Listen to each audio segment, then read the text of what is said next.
So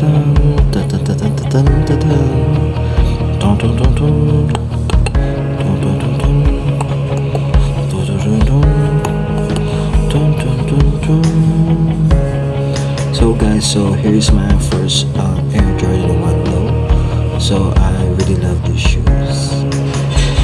Yeah.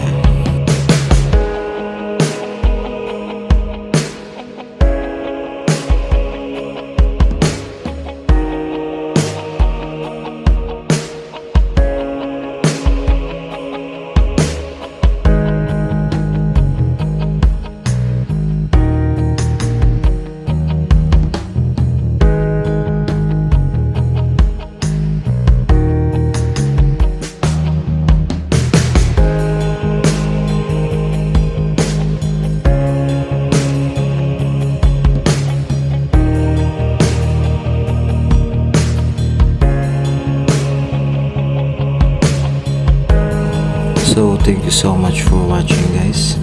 So look at the shoes. Okay, so see you on my next video.